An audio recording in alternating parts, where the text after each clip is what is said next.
y todas. Realmente os agradezco que os apuntéis a estas actividades. Sabéis que montamos el ciclo de conferencias para ustedes, ¿vale? Para ofrecer formación complementaria de temas punteros o de temas que están relacionados con algunas asignaturas. Y os agradecemos que vengan. También la escuela y los ponentes hacen un gran esfuerzo por ofrecer sus conocimientos, su visión de la práctica. En este caso, hemos invitado a 2 exalumnos, ¿vale? Son alumnos que, bueno, en algún momento al final de la charla igual os cuentan una parte de la charla, cuál ha sido su trayectoria, y a nosotros como profesores nos pone muy contenta de haberlos vistos ahí, ahora verlos aquí, ¿vale? Ellos son Pedro María Castellano Sánchez Carnenero, que es Industry Technical Manager, y Jorge Alberto Gómez León, Utilities Technical Lead. Ambos trabajan en la sede que NTT Data tiene aquí en Ciudad Real. En este caso, nos van a presentar una charla sobre un tema que es de gran actualidad, que es velocidad y futuro, mejorando el acceso a datos. Nos han mandado un resumen de la conferencia, pero bueno, no lo voy a leer porque es muy largo. Entonces, yo creo que qué mejor que ellos que nos cuenten de qué va todo esto. Y bueno, vamos a recibiros con un fuerte aplauso.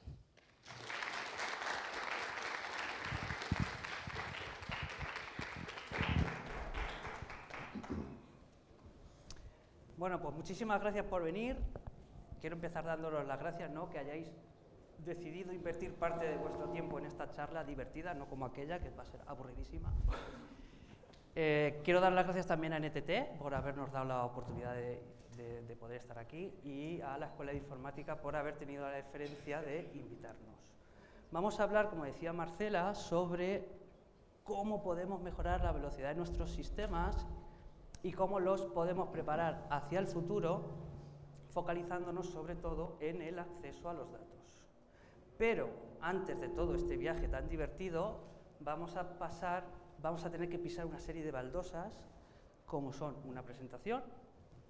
No hay otra que presentarnos, poneros en contexto de quiénes somos, por qué estamos aquí y cómo hemos llegado hasta aquí. Hablaremos de cómo podemos mejorar nuestros sistemas, mejorando el acceso a nuestros datos, focalizándonos sobre todo en sistemas de caché. Hablaremos de los tipos de caché que tenemos desde el punto de vista de back y desde el punto de vista de front. Me gustaría que hubiera luego al final un debate, ¿no?, porque quiero que sea, no quiero monodireccional, ¿no? Nos gustaría que fuera algo más interactivo, ¿no?, que nos preguntarais y nosotros intentar responder vuestras preguntas, porque seguramente nos dejemos algo en el tintero. Y luego vamos a jugar. Vamos a intentar hacer un juego con vosotros en el que vosotros vais a poder participar con nosotros. Seguro que allí no tienen juego. Vale. ¿Quién soy yo? Pedro María Castellanos, ingeniero informático desde 2002. Acabé la carrera en 2002, la hice en esta escuela, y desde entonces pues, me he dedicado al sector de la informática. Llevo ya 22 años, ¿no?, en este sector. Estoy especializado en cloud y en tecnología Java, sobre todo en la parte de microservicios. Y actualmente pertenezco a la familia, me gusta decir familia porque somos una familia, pertenezco a la familia de Entity Data, ¿vale? El rol que yo juego dentro de Entity Data son muchas gorras las que llevo, pero principalmente soy Technical Manager. ¿Qué es un Technical Manager? Básicamente es cuando llega un cliente con una serie de necesidades, Entity Data como consultora le plantea una solución. Pues yo aporto mi granito de arena buscando o tratando de encontrar esas tecnologías que mejor se adaptan a las necesidades del cliente, esa es una de mis funciones, y la de coordinar y gestionar equipos que son los que van a implementar esas tecnologías para dar esa solución, ¿no? Sobre todo teniendo en cuenta buenas prácticas, clean code, y que todo se lleve más o menos con una serie de patrones para que cuando hagamos el delivery y se lo soltemos al cliente no nos llevemos muchas sorpresas. Sorpresas siempre hay, ¿no? Pero cuanto menos sorpresas, mejor, ¿vale? Otra de las gorras que tengo es manager de la tribu Java. En Entity Data estamos divididos por comunidades según las tecnologías. Está la comunidad Agile, la comunidad de .NET, hay un montón de comunidades. Yo, como especialista en Java, pues soy el manager de la tribu Java de Ciudad Real. Y luego también tengo la función de ayudar a mis compañeros de la oficina en sus tareas de formación. Entity Data tiene una universidad dentro de la propia empresa, tiene una universidad, hay un montón de oportunidades de formación y básicamente lo que yo trato de hacer es ayudar a mis compañeros de la oficina a que tengan acceso a toda esa información, a toda esa formación que ofrece la Universidad de Entity Data y guiarles en sus paths formativos, ¿no?, de cara a que puedan crecer tanto profesional como personalmente. ¿Vale? Y otra cosa que, menos mal que lo he puesto ahí, que no me quería ir de aquí sin deciros, también tutorizo las becas Forte. No sé si tenéis conciencia o conocéis cuál es el programa de becas Forte, ¿no? El programa de becas Forte, básicamente, resumido, es un programa que ofrece la universidad para que vosotros, la gente que está estudiando, pueda hacer su TFG en empresas, ¿vale? Entonces hacéis vuestro TFG en la empresa y las prácticas, ¿ves? Menos mal que está Marcela. Y bueno, pues yo estoy tutorizando a un chico. Ahora mismo estoy tutorizando a José Luis, que es un chico de aquí de la escuela, y estamos haciendo un proyecto muy chulo sobre inteligencia artificial y cómo la inteligencia artificial nos puede ayudar a realizar las especificaciones de las APIs, ¿no? No sé si conocéis la metodología API First. Bueno, pues estamos un poco con inteligencia artificial, con API First, y la verdad es que es un proyecto muy chulo y estamos aprendiendo tanto el chico tanto José Luis como yo. Así que os animo que si el día de mañana se os plantea la posibilidad de hacer las prácticas con nosotros, pues que tengáis esa opción, ¿vale? Vale, esto es lo que pone en mi currículum. Pero ¿quién soy en realidad? ¡Voilà! En realidad soy y es el primer mensaje que me gustaría trasladaros. Más allá de lo que hablemos de caché, de velocidad, de cómo nuestros sistemas mejoran, hay un mensaje que sí nos gustaría trasladaros, y es que no dejéis de ser nunca niños, porque estáis enfocados en una carrera, en un sector que vais a necesitar grandes dosis de creatividad, de imaginación, de pensar out of the box, y son los niños los que tienen esa capacidad. Todos, como seres humanos, tenemos la capacidad de aprender, pero hay una cosa que vamos perdiendo con el paso de los años, que es la necesidad de aprender. Por favor, no dejéis de ser niños, no perdáis nunca esa necesidad de aprender, porque si no os vais a aburrir como unas ostras. Doy paso a mi compañero para que se presente. Bueno, yo soy Alberto Gómez, también estuve aquí hace unos años estudiando tanto la carrera como el máster, salí de aquí en 2020 y está por aquí Javi Albusac, que fue mi tutor de TFM. Llevo unos 5 años trabajando y empecé a trabajar sobre todo especializándome en la parte de frontales web, en desarrollo web. Bueno, con el paso del tiempo al final, debido a ciertas necesidades, tuve que moverme a otra clase de tecnologías y pues hoy en día hago un poco de todo y me van metiendo en cualquier lío que sale. Dentro de la empresa, mi rol es el de Technical Lead. Básicamente dirijo un par de equipos y soy el responsable del desarrollo tecnológico que se hace para estos sistemas. Y además estoy también como de mentor para la gente junior que entra a la empresa y al mismo tiempo también tutorizo a algunos alumnos que han hecho las prácticas aquí. Por ejemplo, el año pasado en las becas Forte estuve muy de la mano con Alejandro Victoria, que estaba aquí también en la facultad y que ahora mismo está ya incorporado con nosotros. Como comentaba mi compañero Pedro, este es un sector que día a día hay que ir innovando, inventándose cosas nuevas, viendo casos que no sabes ni de dónde salen. Por eso es importante seguir manteniendo ese espíritu que tenemos desde pequeños para tener esa creatividad y esa necesidad de seguir aprendiendo día a día, ¿vale? Bueno, vamos a dar ahora un poco paso a ver qué vamos a contar en esta charla y Pedro, dame. en el que todo se hacía en un solo, lo que llamáis monolito, ¿no? Lo que se llama monolito. Todos los sistemas informáticos se hacía un sistema informático que hacía un montón de funciones. Luego pasamos a un mundo en el que alguien dijo, hostia, ¿por qué tenemos que tener todas las funciones metidas en el mismo cajón? Vamos a separarla por cajones. Nace así los microservicios. Esto nos da una serie de ventajas. Pero si a eso le añades el mundo cloud, en el cual ya no solo tienes las funcionalidades en microservicios, sino que tienes los microservicios esparcidos por todo el mundo, añade muchas más ventajas a nosotros, ¿no? A los sistemas, porque le da más resiliencia, nos da más flexibilidad, nos permite que equipos de trabajo puedan trabajar en paralelo, pero además contiene alguna carga, ¿no? ¿Y cuál es la cara B de todo esto? Pues que aumenta el número de conexiones que hay entre distintos sistemas y la cantidad de datos que manejamos es enorme. Entonces, esos retos son los que tenemos que enfrentar si queremos que nuestros sistemas vayan un poquito más rápidos. Si a mí en 2002, cuando yo acabé la carrera y tenía, como vosotros, más o menos la misma edad, me dicen, tienes que hacer sistemas que sean capaces de soportar más de 1 millón de peticiones por segundo.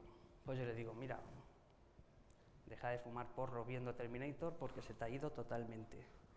Pues no, hoy en día, 20 años después, 22 años después, es algo que nos exigen, es algo estándar, ¿no?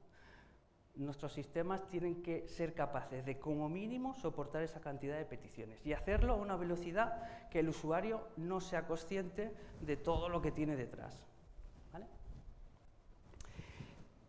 ¿Cómo conseguimos esta velocidad? Con sistemas de caché, ¿vale? Preparándome esta charla, intentando averiguar, hostia, ¿qué ejemplo les puedo poner para que vean que la caché es algo sencillo, cotidiano, que usamos a veces sin darnos cuenta, pero que nos trae muchas consecuencias positivas? Y la idea que tuve fue esta. Oh, ¿esto es caché? Ahora os lo explico. Yo tengo una hija de 4 años y con 4 años todavía no sabe leer, ¿no? Y en el colegio todavía no le están enseñando a leer, pero ella es muy lista y ya sabe cómo se hilan las letras para aprender las palabras. Ya es muy lista porque es mi hija, lo tengo que soltar, ya entró a la guardería sabiéndose el abecedario, o sea, lo de mi hija no es normal. Y estando una tarde, me llega y me dice, papá, ¿cómo suena la C y la H juntas? Y le dije, pues suena igual que cuando te regaño. No te subas ahí, no pises el charco, así suena.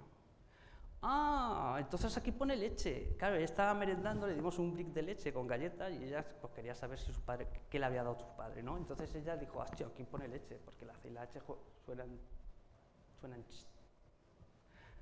Unos días después, vienes de la compra, cargado de bolsas, con las bolsas llenas, el bolsillo vacío, lo normal, y llega mi hija y me dice, papá, aquí pone chorizo. Digo, hostia.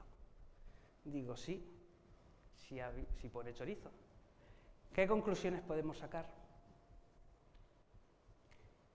No sé si dais lógica, en mi época se daba lógica en la universidad, se sigue dando lógica, ¿no? Entonces, alguien que piense en lógica, ¿no? Podrá decir, pues si la chica es lista y este es su padre, A implica B, ha salido la madre, sí. Pero otra conclusión. No. Ella hizo esto. No he puesto la foto de mi hija porque es menor de edad y he puesto la foto de ese señor que se parece mucho a mí. Así que, para que os hagáis una idea, lo que hizo mi hija fue básicamente esto. La primera vez que tuvo la necesidad de conocer un dato para procesar una petición, que era la de saber qué ponía en el cartón de leche, hizo una conexión a su base de datos, que soy yo, y usando el padre SQL, que en lugar de con SL asterisco es papá, consiguió la información que quería. Hizo una conexión, se trajo el dato, lo procesó y supo dar respuesta a su necesidad. La segunda vez que necesitó ese dato, no tuvo que establecer esa conexión y por lo tanto ganó en tiempo, porque se ahorró el tiempo de entre que se lo digo, le hago el chiste del chi y lo procesa, la segunda vez ya en cuestión de milisegundos consiguió lo que quería. Eso es un sistema de caché. También vio la foto. Sí, pero sabía ya lo que era CH, ¿vale? Entonces, es eso, básicamente lo que hacen los sistemas de caché. Sistemas de caché. Tenemos distintos sistemas de caché. Voy a empezar hablando por el más sencillo, el sistema de caché local. Imaginaos un sistema que recibe una petición, lanza una query a la base de datos, obtiene el dato y lo retorna. Genial. Y este es un sistema de caché local. Parece más complejo, yo he dicho que es más rápido, no que sea más sencillo. ¿Qué hace este sistema? Recibe una petición, comprueba a sí mismo si lo tiene, se pregunta a sí mismo, hostia, yo tengo esta información, sí, si la tiene lo devuelve, y si no la tiene es cuando ya establece esa conexión. Una vez que establece la conexión y obtiene el dato o la información que necesita, se la guarda por si el día de mañana o dentro de unos milisegundos le llega una petición similar, no tenga que establecer esa petición y por tanto pues, sea muchísimo más rápido. Un poco lo que hizo mi hija con el chorizo. Esta mañana he leído en La Tribuna lo siguiente. ¿Veis que tiene fecha 20 de noviembre? Miles, bueno, no soy miles, porque no, el periodista no sabía lo de la charla. Miles de estudiantes reunidos en la ESI de Ciudad Real en el ámbito de conferencias de otoño concluyen que el uso de caché local tiene varias ventajas. 1. Reduce el número de conexiones a base de datos. Ya hemos dicho, o ya hemos visto, cómo somos capaces de reducir el número de conexiones a base de datos usando cachés. Mejora el tráfico en la red. Lógicamente, si hay menos conexiones pululando por ahí, habrá menos tráfico en la red.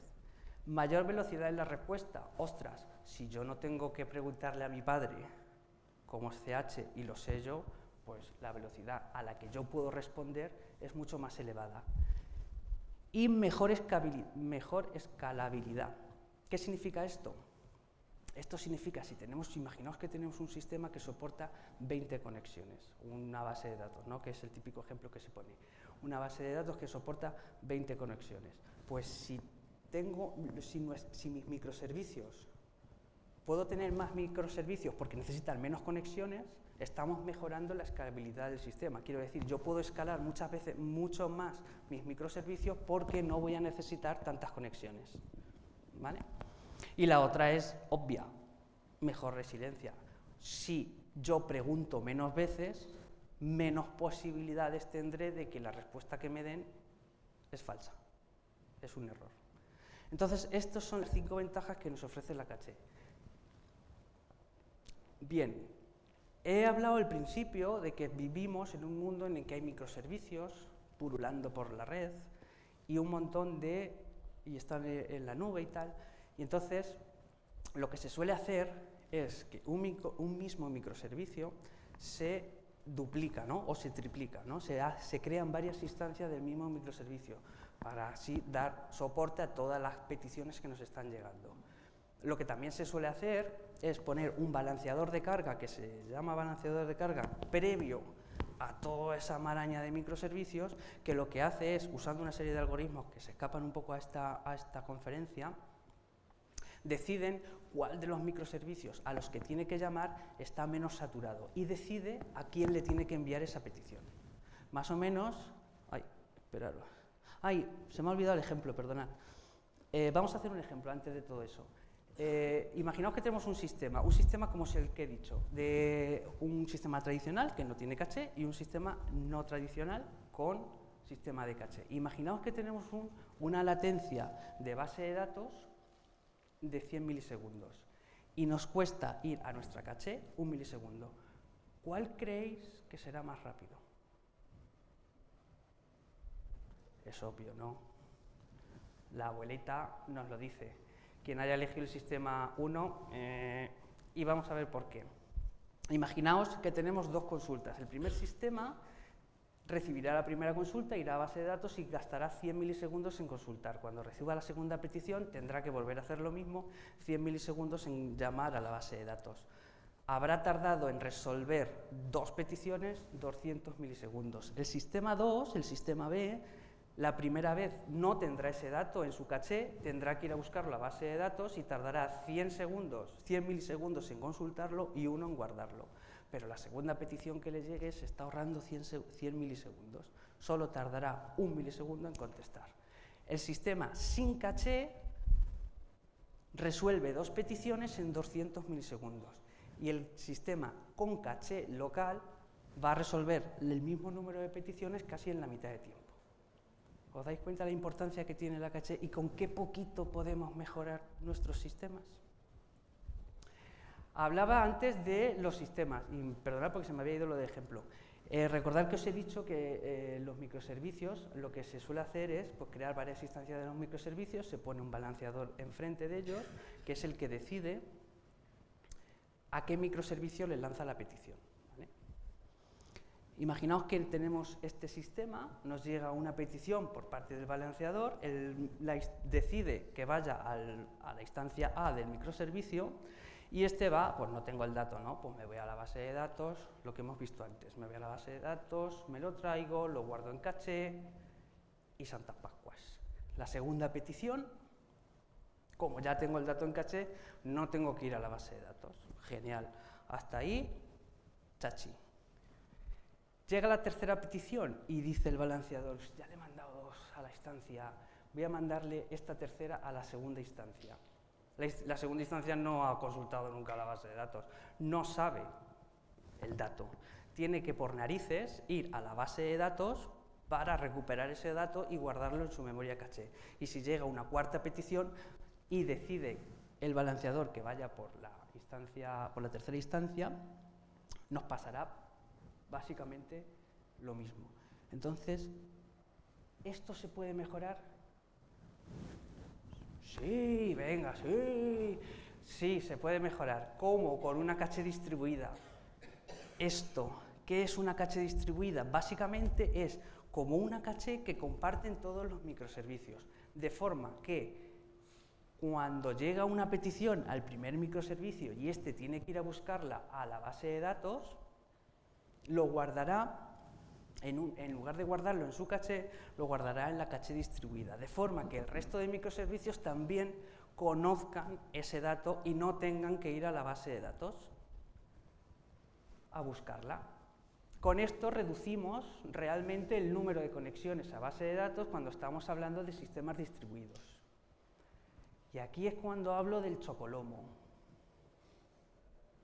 ¿Qué es el chocolomo? Yo cuando era chico me decía mi padre, el chocolomo no existe. O chocolate o lomo. Mi padre no conocía las cachés, porque con las cachés sí tenemos chocolomo. Es decir, podemos juntar las cachés distribuidas con las cachés locales, de forma que cuando llega una petición, el micro se pregunta a sí mismo, si no lo tiene, va a base de datos, lo recupera, se lo guarda para sí y lo comparte con el resto. De esta forma ganamos velocidad. La segunda petición irá a la instancia A, la instancia A no lo tiene en su caché, no va a buscarlo a la base de datos, sino que se lo pregunta a la caché local, a la caché distribuida. ¿Vale? Este es un ejemplo sencillo de cómo la caché local y la caché distribuida pueden funcionar juntas. Me he permitido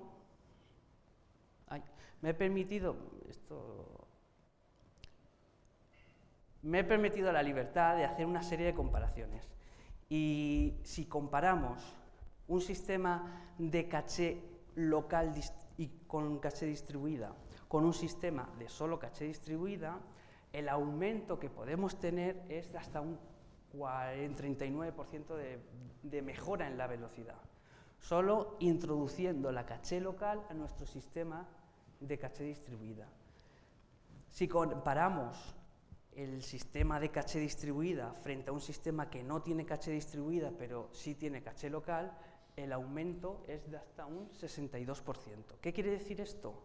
Que si tenemos un sistema de caché local y lo comparamos con uno distribuida, irá un 62% más rápido, pero si a ese sistema de caché distribuida además le añadimos una caché local, sobre ese 62 tendremos una mejora de un 40%.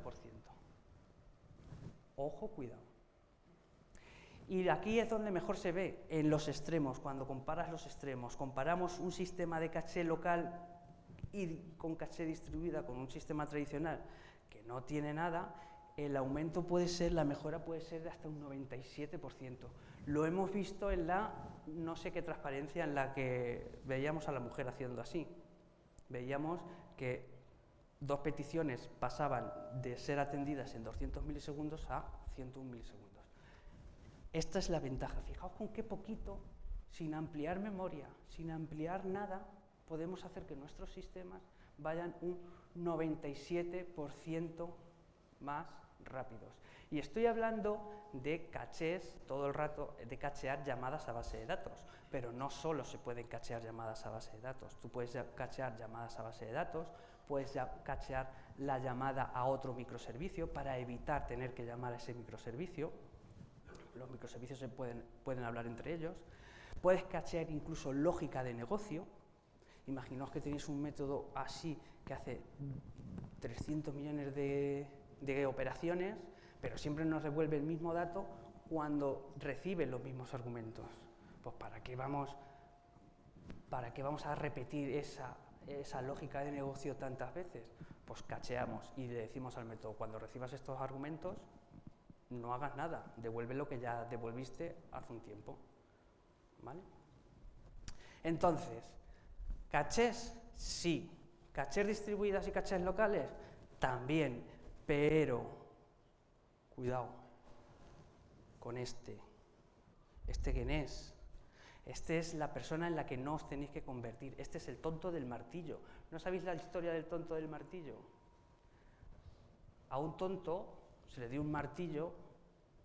¡Oh, qué bien clavo, ¿no? Qué bien funciona para clavar clavos. Pero como era tonto, pues se pensaba que el martillo valía para todo. Entonces, abría ventanas con el martillo, cerraba puertas con el martillo, le daba a su madre besos con el martillo, porque se creía que el martillo valía para todo. No seáis el tonto con el martillo.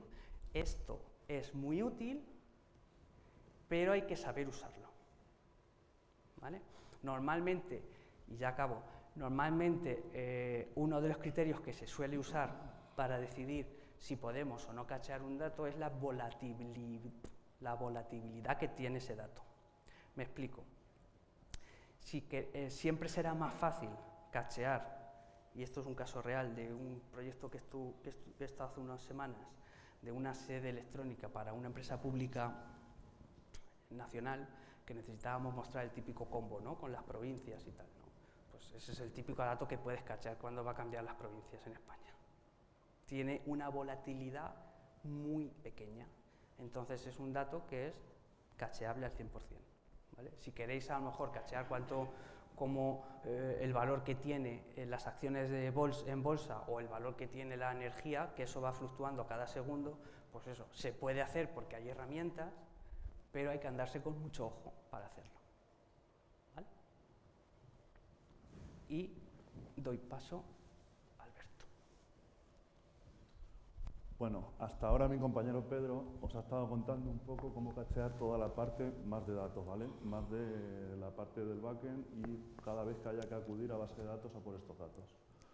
Como bien ha comentado antes, no solo podemos cachear los datos cuando vamos a la base de datos, podemos cachear cualquier cosa que necesitemos.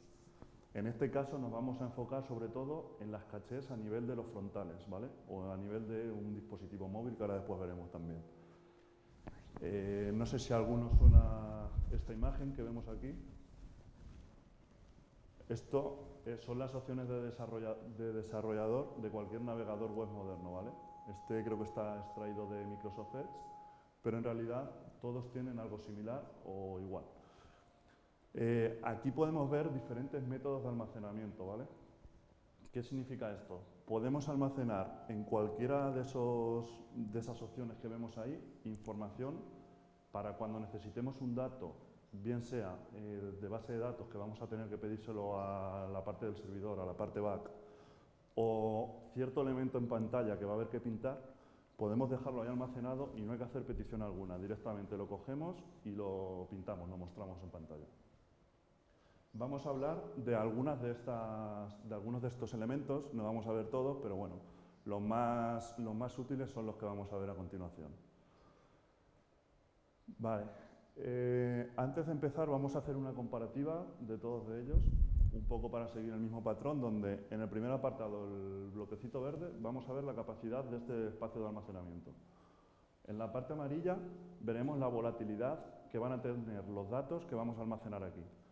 Y bueno, la parte naranja es simplemente un ejemplo para tener claro qué tipo de información es lo más correcto de almacenar en cada uno de estos tipos de almacenamiento. Y abajo una parte de código simple para que veamos que esto es muy sencillo de usar y esto está implícito en cualquier código JavaScript, ¿vale? Vale, empezamos por el local storage. No sé si os suena, el almacenamiento local tiene un máximo de hasta 5 megas de almacenamiento por dominio, es decir, cualquier web que visitemos tendrá esos 5 megas de almacenamiento. Si abrimos esa web en diferentes pestañas, van a compartir ese espacio, ¿vale? Por consiguiente, la información que almacenamos aquí es local, es decir, cuando cerremos el navegador, esa información va a seguir estando. Ahora después veremos otro caso donde no. Y pues es muy útil, como bien podemos ver ahí, para guardar temas, es decir, la apariencia, el modo oscuro o modo claro que elige el usuario, guardar otra cierta información como puede ser el idioma del usuario, por ejemplo, cuando haces login en cualquier sistema, pues puedes guardar cierta información de ese usuario, como el nombre de usuario, por ejemplo, que suele aparecer arriba, o la foto de perfil, algo así, ¿vale? Aquí abajo vemos un ejemplo muy claro de cómo se usa. Como veis es muy sencillo. Simplemente con local storage set item podemos almacenar un conjunto clave-valor y dejar esos datos ahí guardados, ¿vale? Y luego para utilizarlos en la siguiente línea con el get item le metemos aquí la clave y obtenemos los datos que hemos almacenado. De forma que cada vez que el usuario acceda a cierta pantalla o a cierta aplicación, esos datos van a estar ahí y reducimos el tiempo de tener que ir a por ellos. Otro ejemplo similar es el Session Storage. El Session Storage es muy similar al anterior, pero está enfocado a las sesiones, ¿vale? A la sesión usuario. En este caso, el tamaño es también de 5 megas, pero es de 5 megas por pestaña o por ventana que abramos. Es decir, si hemos abierto Facebook y tenemos varias pestañas de Facebook, cada pestaña va a tener 5 megas de almacenamiento. Por consiguiente, cada vez que cerremos una de estas pestañas o cerremos el navegador, la información que haya almacenada ahí se pierde totalmente, ¿vale? Entonces, hay que saber qué información almacenar ahí porque sabemos que en el momento que se guarde, o sea, en el momento que se cierre, se va a perder. ¿Para qué es útil esto principalmente? No sé si os suena el concepto de la store o del state de la pantalla, de la parte web. Básicamente es el estado y los datos que hay en cierto momento en esa pantalla. Por ejemplo, hace unos años estuvimos haciendo un proyecto para una empresa importante de seguros aquí en España y a la hora de contratar un seguro de coche, pues tienes que rellenar multitud de campos de un formulario. Todos estos campos no interesan, cada vez que rellenes un campo, ir a guardarlo a la base de datos porque al final llenas la red de tráfico y son muchas peticiones y hace todo mucho más lento. Interesaba ir haciendo este guardado por bloques. Entonces, toda esta información se iba almacenando en el Session Storage, de forma que cuando ibas avanzando de pantalla había ciertos momentos transparentes para el usuario donde había un proceso que cogía esta información del Session Storage y automáticamente hacía una petición al back para que lo guardara en base de datos. La forma de usarlo, pues como veis aquí, muy sencilla, igual que la anterior. En lugar de local storage, poniendo Session Storage set item, lo mismo, clave valor. Aquí hemos puesto un ejemplo un poquito más complejo para que veáis que aparte de cualquier valor simple, podemos almacenar también JSONs, es decir, objetos, estructuras de objetos, siempre en formato string, pero lo podemos tener almacenados del mismo modo. Y la forma de recuperarlo, pues igual, con el getItem recuperamos la clave que le hemos pasado. Vale, el siguiente ejemplo son las cookies. Creo que a todos nos suenan las cookies y sabemos cierta información que se guardan en ellas. Aquí depende un poco de cómo estén configuradas del sistema, del navegador, etcétera, pero suelen ser hasta unos 4 kilobytes por cookie, ¿vale? Depende de cómo estén configuradas, su volatilidad puede variar. Hay cookies que las puedes configurar para que en cierto momento, después de cierto tiempo o cierto periodo, caduquen y se eliminen automáticamente.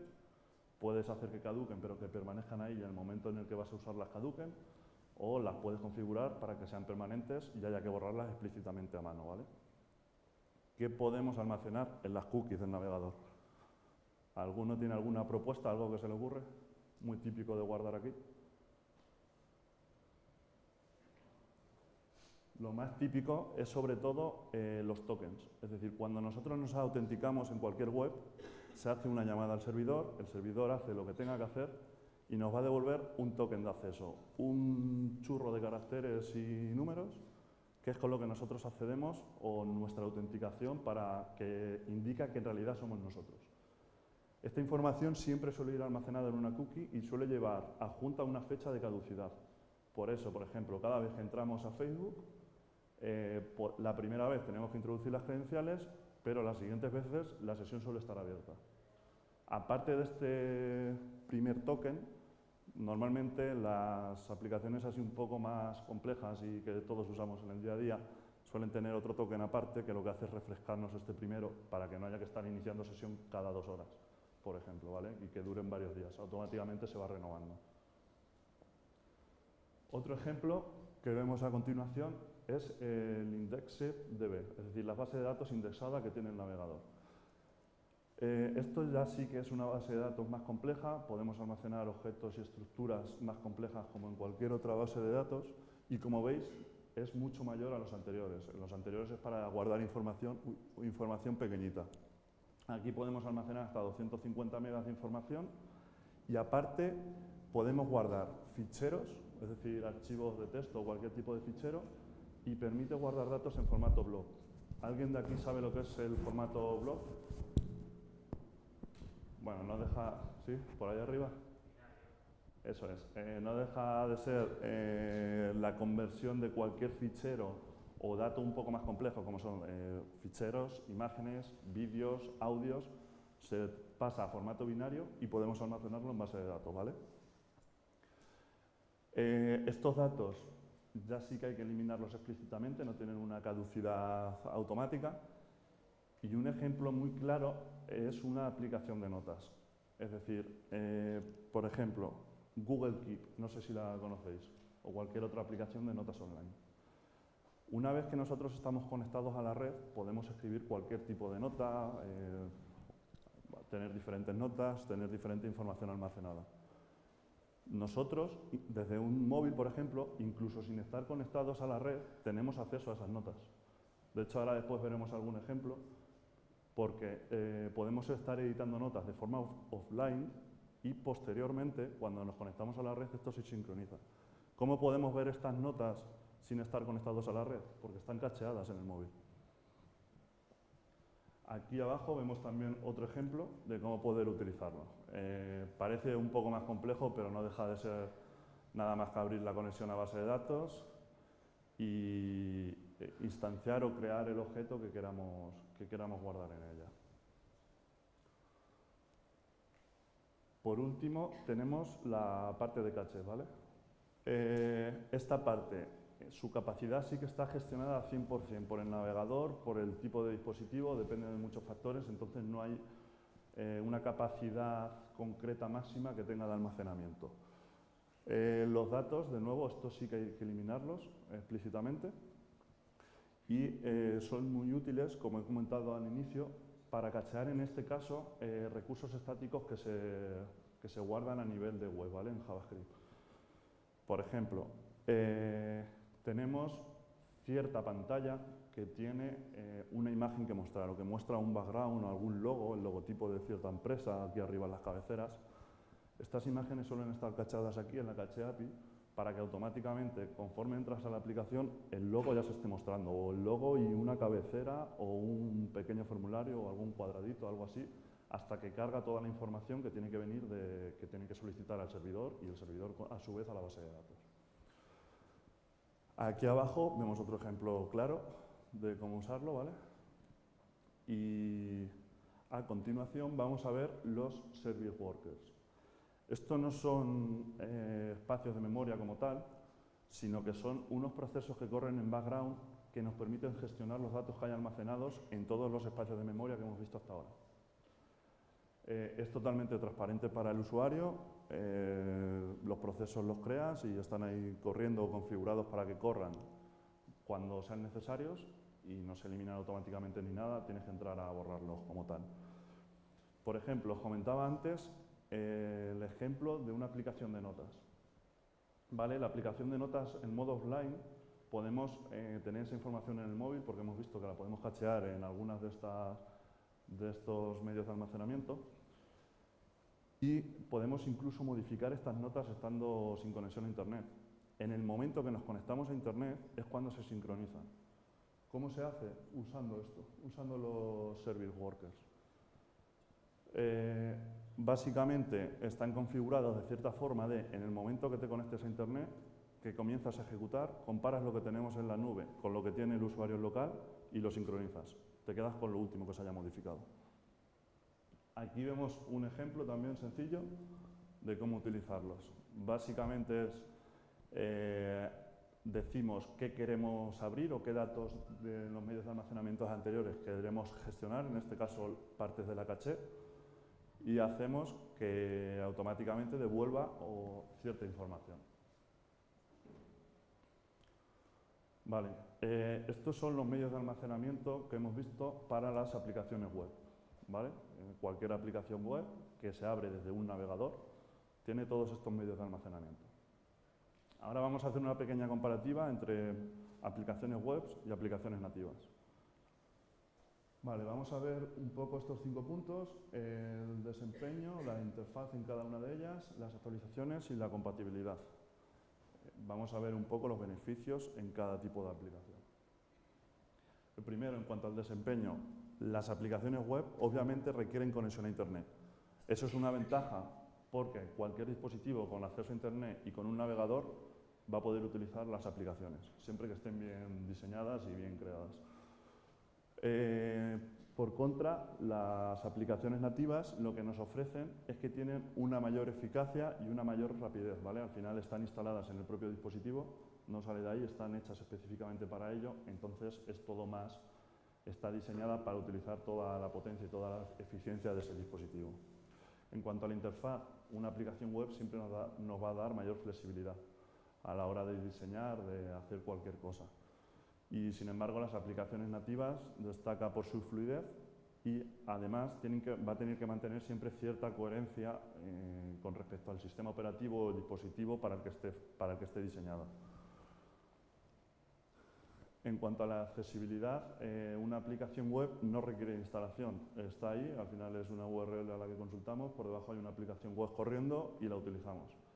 En una aplicación nativa requiere de estas actualizaciones, que ahora veremos, y además lo que sí nos permite es que van a tener un acceso completo al dispositivo.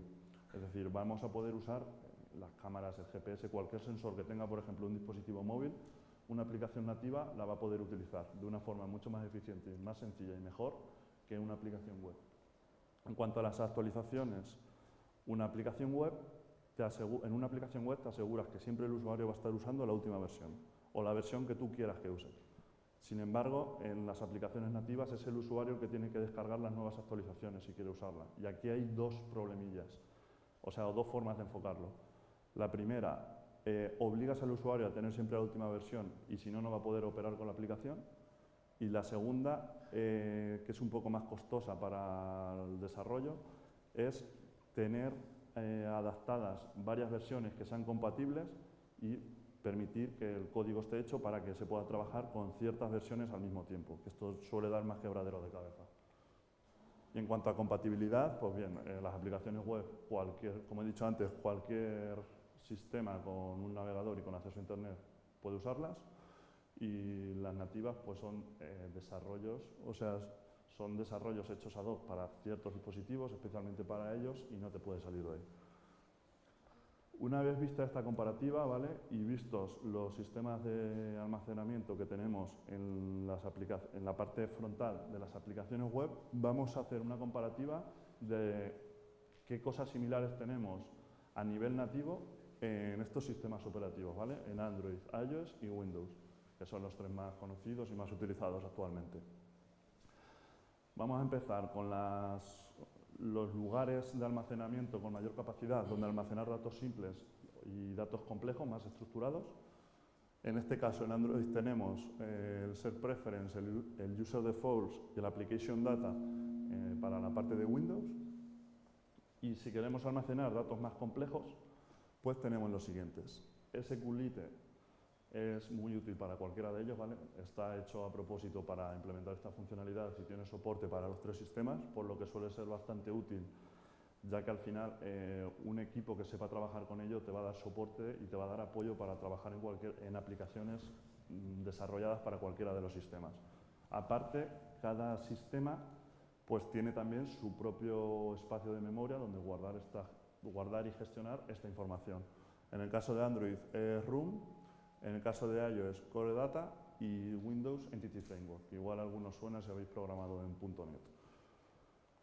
Vale, a continuación, como comentábamos desde el principio, podemos cachar cualquier tipo de dato. Aquí vamos a diferenciar los espacios de almacenamiento de datos en función del nivel de caché, al que estén los datos que queremos almacenar. Puede ser a nivel de red, a nivel de memoria o a nivel de disco. Veremos que algunos se comparten, ¿vale? Dependiendo del sistema operativo, es el mismo espacio de memoria donde almacenamos cierta información.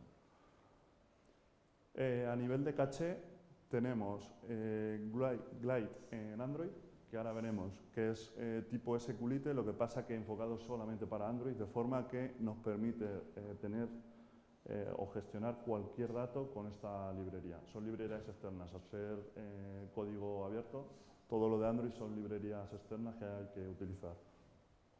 Y luego iOS y Windows usan URLKT y la caché de archivos en Windows. En cuanto a datos que procedan de memoria, como veis, Glide también nos vale para la parte de Android, y NS Caché y Memory Caché en Windows. Y para la parte de discos, lo mismo.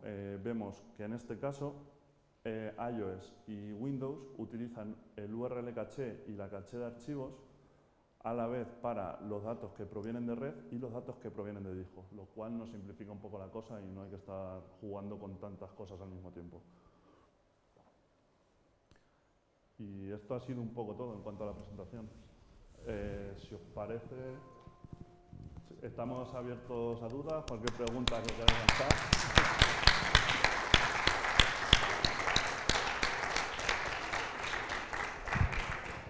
¿Y el juego? Ahora vamos a jugar a eso. Vamos a hacer, si os parece ahora, el turno de preguntas, dudas, cualquier cosilla que queráis comentar. No, Mientras vamos a ir configurando y preparando un jueguecito para ahora después y nos reservamos los últimos 10-15 minutos para ello, ¿vale? Vale, vale. ¿Tenéis alguna duda? ¿Pregunta? ¿Sugerencia? ¿No tenéis preguntas? Lo hemos hecho también muy bien. ¿No hay preguntas? Él siempre pregunta. Tengo que pasar el micrófono porque si no, no se graba. Probando, sí, vale. Lo primero de todo, muchísimas gracias por la charla, la verdad es que es un tema muy interesante y sobre todo a mí me gusta muchísimo el tema de los microservicios, las aplicaciones en web y demás. La pregunta que tenía para vosotros era ¿cómo veis el tema del data caching desde el punto de vista de una ciberseguridad? ¿Cómo de seguro sería aplicar un montón de cachés a los microservicios que guarden datos y demás? Vale. Hay que decir que desde que estamos en el mundo del cloud, la seguridad es un mandatory, ¿no? Lo que tenemos en la seguridad. Y ya son las propias compañías, las propias plataformas que nos dan ese servicio de cloud las que nos ayudan a implementar ese caché. Es verdad que ¿hay problemas de ciberseguridad con la caché? Sí, pero no mayores que puedas tener con un acceso a datos en base de datos.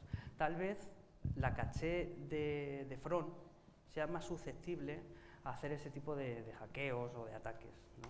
Por eso se guardan cosas más nimias, por así decirlo, ¿no? Y hablaba Alberto del token, ha dicho 2 tokens, token 1 y token refresh. Eso no está hecho así porque vamos a fastidiar haciendo más llamadas, ¿no? El token 1 caduca precisamente por temas de seguridad, ¿vale? Entonces, bueno, no tengáis miedo de implementar ese tipo de cosas, siempre y cuando tengáis una infraestructura que sea capaz de estar protegida y blindada. Pero si acaso nos atacan, no sería un problema de caché, sino un problema de nuestra propia infraestructura, ¿vale? No sé si he contestado. Sí, muchas gracias. De todas formas, también por apoyar un poco lo que ha dicho mi compañero Pedro, al final lo que cacheamos, en muchos casos, sobre todo a nivel de front, que como dice, sí que al final en un navegador puedes tener acceso a toda la información que hay guardada y ver incluso el código de la aplicación. Pero se suelen cachear cosas que son muy obvias o que no tienen mucho cambio. Como dice Pedro, podemos cachear nombres de ciudades, ciertos datos que al final no tienen más importancia tampoco. En cuanto a otros datos que sí que son más privados, se suelen cifrar estos datos antes de cachearlos. De forma, por ejemplo, los tokens de acceso suelen ir cifrados y suelen llevar una firma que en el momento que se cambia, en cuanto lo mandas al servidor, en cuanto vas a usar esa información, el sistema se da cuenta de que ha sido manipulada y que no cuadra lo que tenemos actualmente con lo que había, con el original.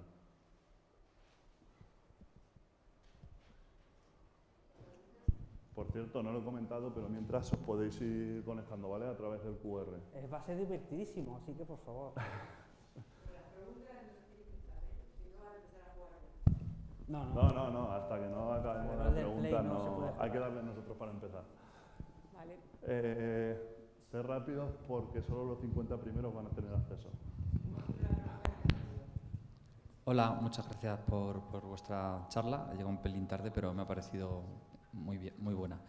Pensando un poco en el título, acceso al dato. ¿Qué porcentaje de tiempo del desarrollo de una aplicación se dedica a pensar en el dato? Ya sea el propio diseño del modelo de datos más complejo, ¿no? La base de datos, etcétera, pero también esas cuestiones de pensar en la rapidez, en el caché, es decir, en general, aunque sea diferente por proyectos, por la naturaleza de los proyectos, sí. Pero ¿en qué rango oscilaría?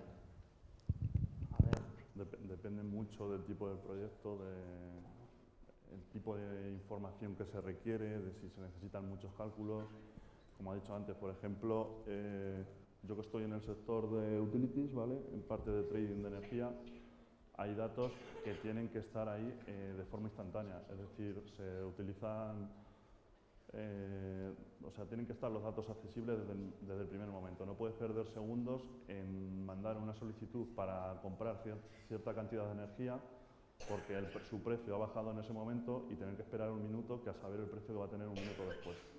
Entonces, en este tipo de proyectos sí que se tiene mucho más en cuenta esta velocidad de acceso a los datos. ¿Porcentaje que pides? Pues no sé, igual en toda la parte de análisis antes de empezar con el desarrollo como tal, posiblemente hasta el 50% de ese tiempo se puede ir en pensar cómo montar una arquitectura eficiente para tener esto en cuenta. Hay otros tipos de proyectos pues, que claro, no lo necesitan. Va sobre todo, como decía antes, en la necesidad de ese dato, ¿no? En cómo vamos a utilizar ese dato. Imagínate que, por ejemplo, tienes un sistema de perfilados en los cuales alguien te asigna una serie de permisos a tu perfil para acceder a ciertas cosas. Dices, ostras, esto a lo mejor se puede cachear, ¿no? Pero le planteas al cliente la siguiente pregunta. Le dices, yo te puedo cachear este perfilado, le estoy hablando de un ejemplo, pero se puede extrapolar a muchos más, ¿no?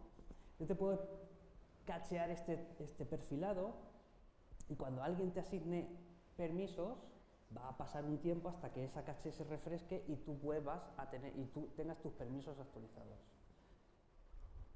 ¿Corres este riesgo? O sea, ¿puedes hacer que alguien le asignes un permiso y a lo mejor hasta dentro de una hora no pueda acceder a los sitios donde le da permisos? Pues sí, pues entonces nos esperamos una hora y lo cacheamos. No, tiene que ser inmediato, pues entonces no lo vamos a cachear y estás perdiendo cierta ventaja que te daría el tema de caché. Entonces va un poco en la necesidad tanto del dato y en cómo el cliente o cómo el usuario, no quiero hablar de clientes, van a necesitar usar esos datos. Entonces depende mucho, como bien decías, del proyecto, de eso. Hay muchas cosas.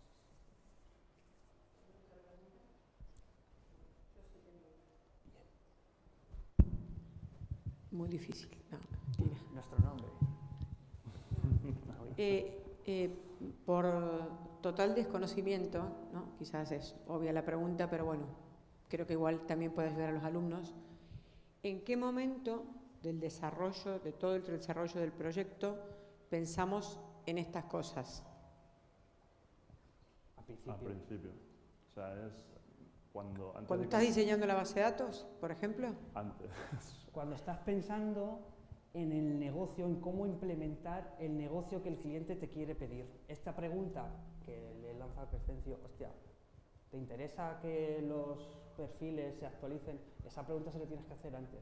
Se pueden implementar una vez hechos, ¿no? O sea, tú tienes la aplicación y de repente se nos ha dado un caso, y esto también es real, estábamos haciendo un servicio de reserva de salas a un cliente también importante en España, y la aplicación consistía, entre otras cosas, en reserva de salas, reserva de puestos, ¿no?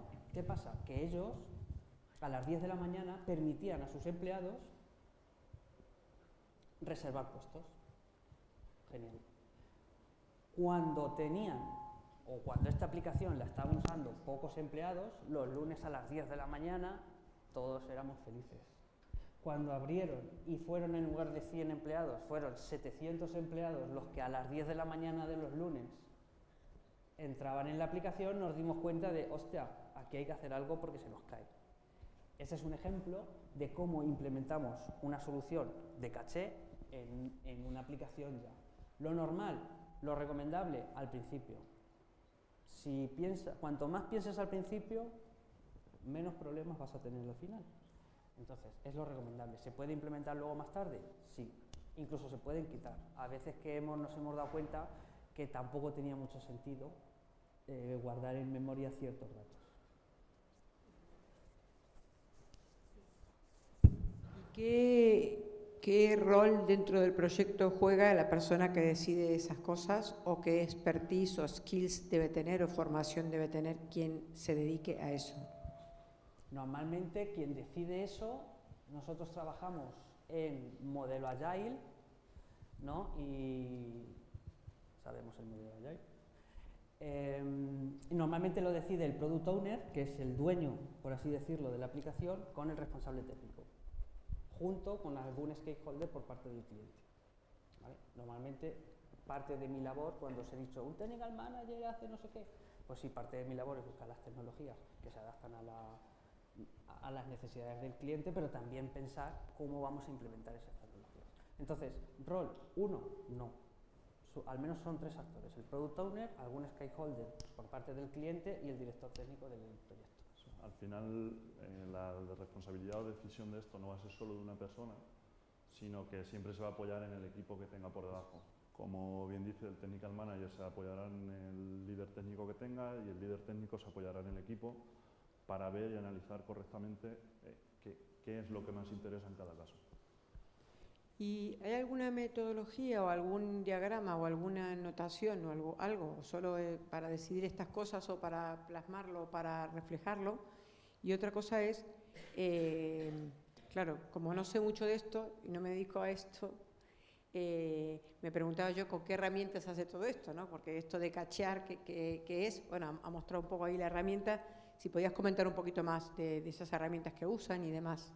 Vale, me has dado todo el gusto, porque no quería hablar de parte técnica por no confundir mucho, ¿no? Por eso me he centrado más en la parte del concepto. Vale, me preguntabas, ¿hay algún esquema, alguna guía para seguir? No, sobre todo es el sentido común y hablar con el cliente. Lo que sí tenemos son diferentes políticas de cacheado, ¿vale? Existen diferentes políticas de cacheado, pues que se borre el más viejo antes, que se borre el menos usado. Hay un montón de políticas que podemos tener.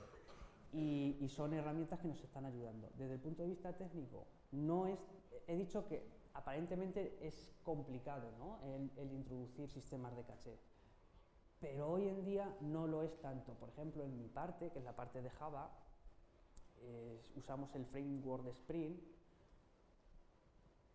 Cachear algo es tan sencillo como poner @cacheable encima de un método. Fin. Oh, ¿y a eso te dedicas? Sí, a eso me dedico. ¿Vale?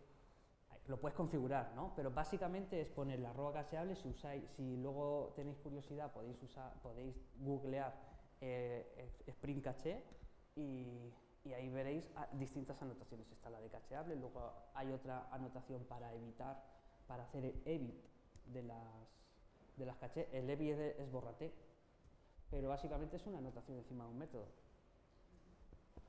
Nada más. En el tema de los frontales, como hemos visto, no deja de ser nada más que unas funciones getter y setter que van ya incluidas en cualquier componente web. Si utilizamos JavaScript lo lleva implementado y es nada más que poner el set con el valor que queremos cachear o almacenar donde corresponda y el get para obtenerlo.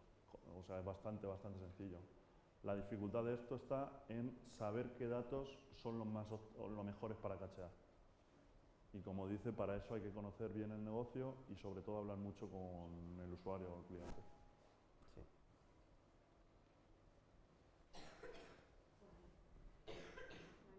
Sí. Sí, hay una.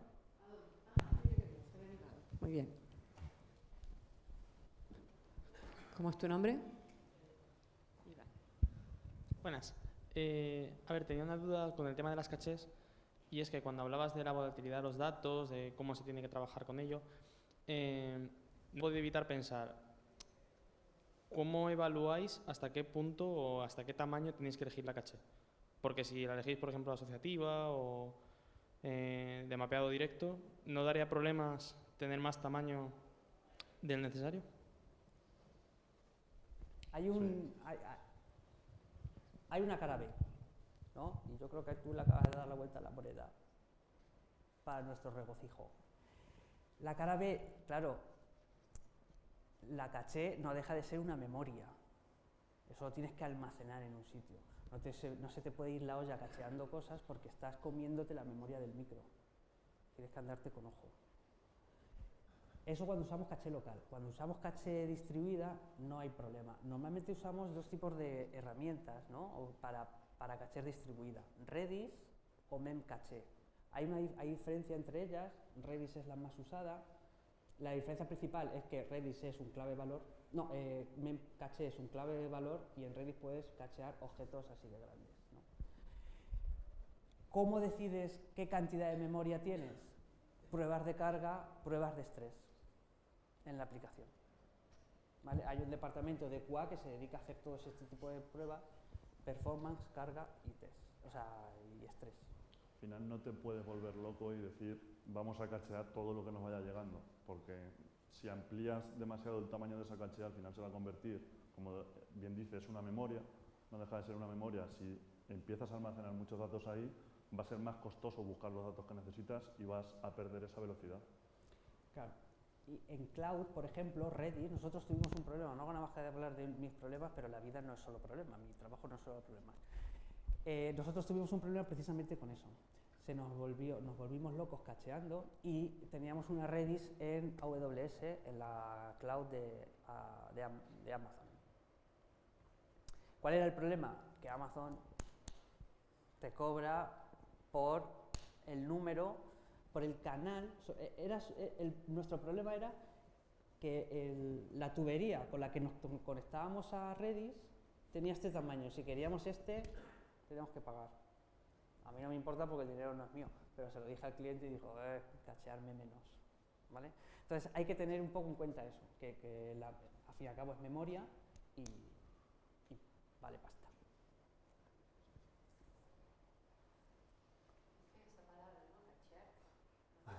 No me gusta, no sé si hubiera otra palabra más bonita. También puedes cachear patatas, ¿no? Sí, o te cachean también. O te cachean, o el caché. Ajá. Bueno, vamos a empezar con el juego, que ya Sí, por favor. que no se nos olvide.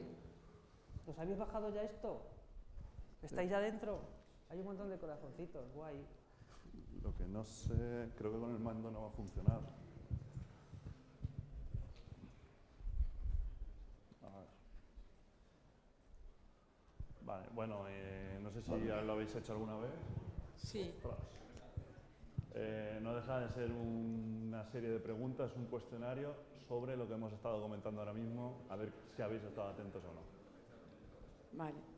Venga, ¿estamos todos? ¿Falta alguien o podemos empezar? A los ganadores, ¿puede haber ganadores dos? Venga, empezamos. A los dos primeros. No gana el primero, pero... Voy el segundo, dos camisetas. Ah, le das tu camiseta. Sí. Al primero y al segundo que vamos a regalar camisetas. Camiseta, camiseta. Una pregunta fácil, a ver si os acordáis de nuestros nombres, por lo menos.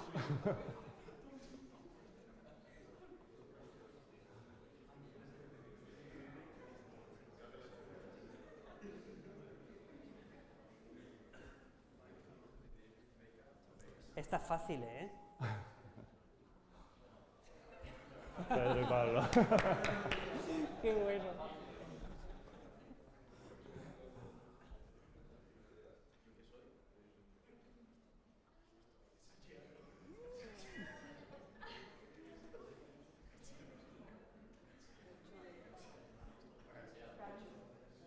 Venga, vamos con la siguiente, a ver qué tal.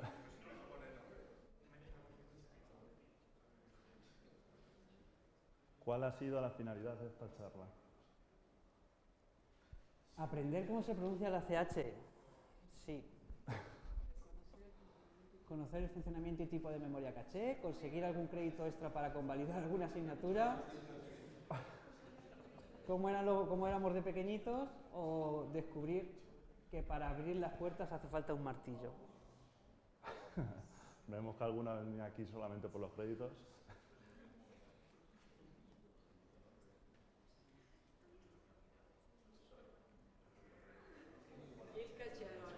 El cacharro.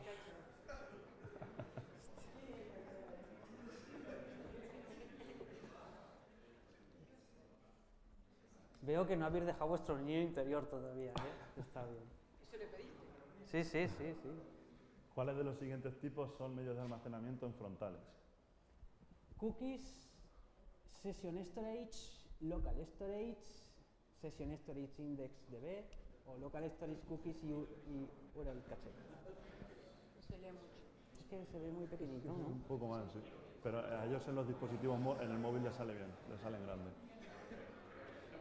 A ver, aclara la...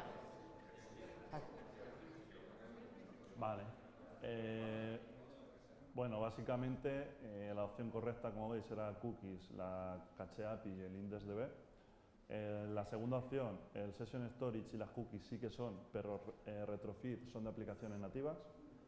El local Storage y sí que era la tercera opción, pero SQLite y NSCache de aplicaciones nativas también.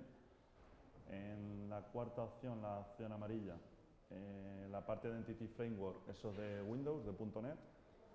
Y la última opción está URL Cache, que lo mismo, es de las aplicaciones nativas. La única que tenía las tres opciones de aplicaciones web de frontales era la opción A.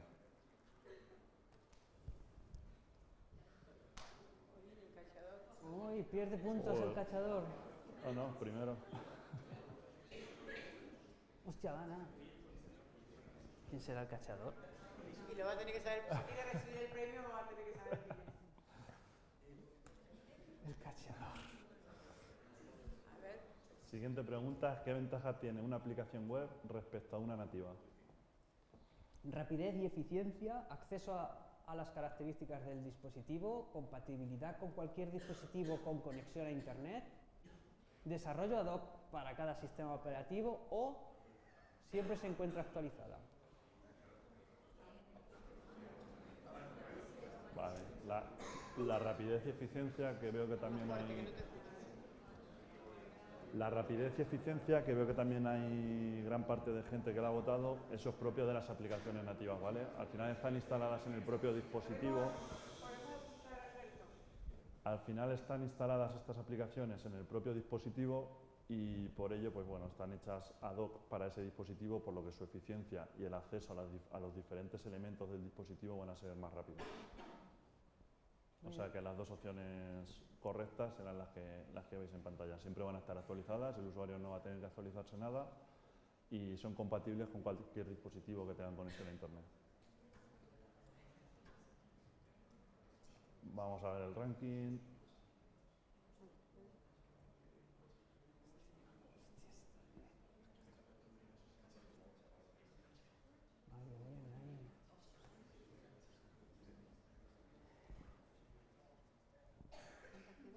Es un 10. Va bien. ¿Cuál de las siguientes afirmaciones es cierta? Las memorias caché son muy complejas de implementar. El uso de caché mejora la eficiencia de mis aplicaciones. Cualquier sistema debería usar cachés para mejora de eficiencia. El uso de cachés es una única forma de mejora de eficiencia. O esta conferencia es una castaña.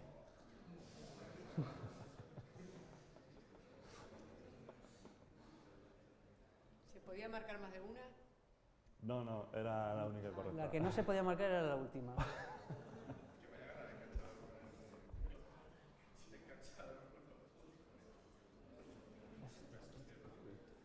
Venga, vamos con la sexta. Venga, ya quedan pocas.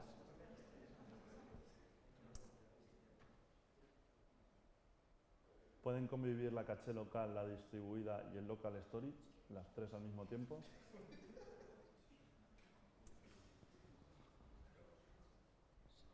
No, es mejor combinar la leche con el chorizo.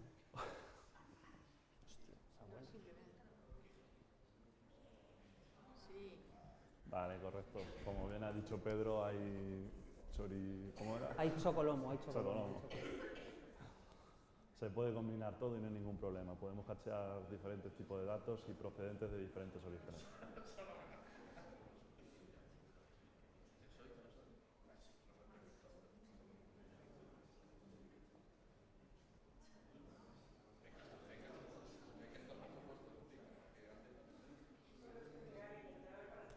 Vamos con la séptima. ¿Cuál no es una ventaja de usar cachés? Mejora tiempo de respuesta, mejora la conectividad del sistema, aumenta la resiliencia a errores o reduce el número de conexiones del sistema. Hostia, esta tiene truco, ¿eh?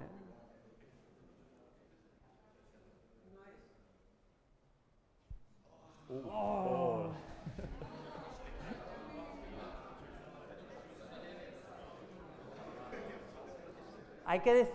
Tengo que decir que no mejora la conectividad del sistema. Disminuye el número de conexiones, pero la conectividad del sistema se ve intacta. Si tú tienes un sistema que acepta X conexiones, las va a seguir aceptando. Era con trampa, ¿eh? Era con trampa.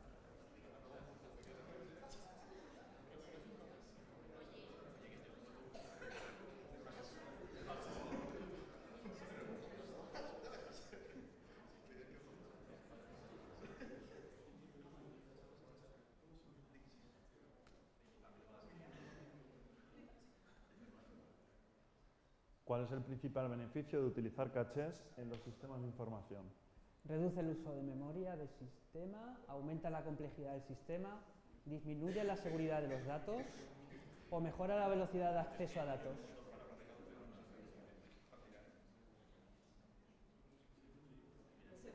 Esa es fácil.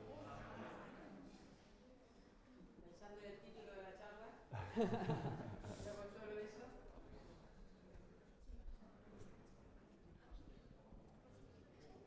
Uy, el cachador aquí.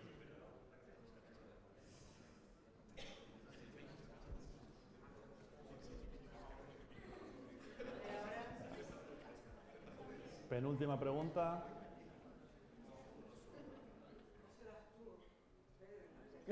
No. ¿Cuál de las siguientes afirmaciones sobre el uso de cachés es incorrecta? La caché puede reducir la carga en la base de datos, la caché puede mejorar el rendimiento del sistema, la caché puede disminuir el tiempo de respuesta de las consultas o la caché siempre garantiza la consistencia de datos. Bien, esta la facilita también. ¿Falta otra? Última oportunidad para remontar Uy, al cachador. El segundo ha fallado en estas. Venga ahí, Mario. Sí, sí, sí. Última pregunta.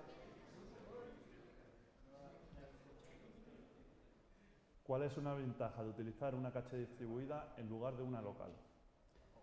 Menor latencia en el acceso de datos, mayor escalabilidad y disponibilidad, menor complejidad en la implementación o nos ayuda a diferenciar entre el chorizo y la leche.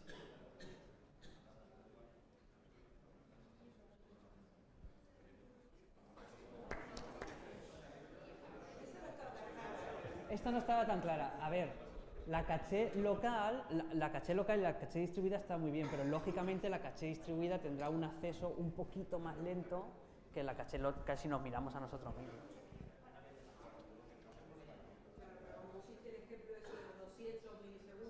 Claro, ahí es que soy... La última era más difícil. Y nada, el ganador ha sido el cachador. ¿Quieres ser cazador?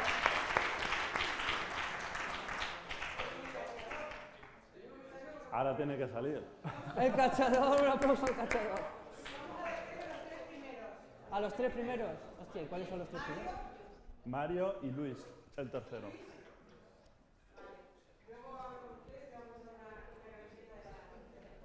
El cachador.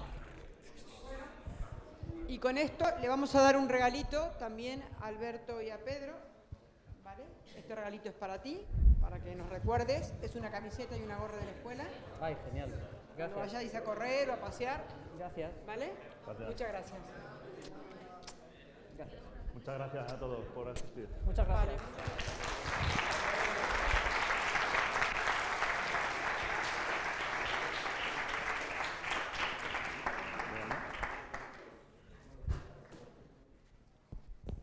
¿Veis? Iros, ya. No hay nada más. Los que ganaron la camiseta que vengan a hablar conmigo.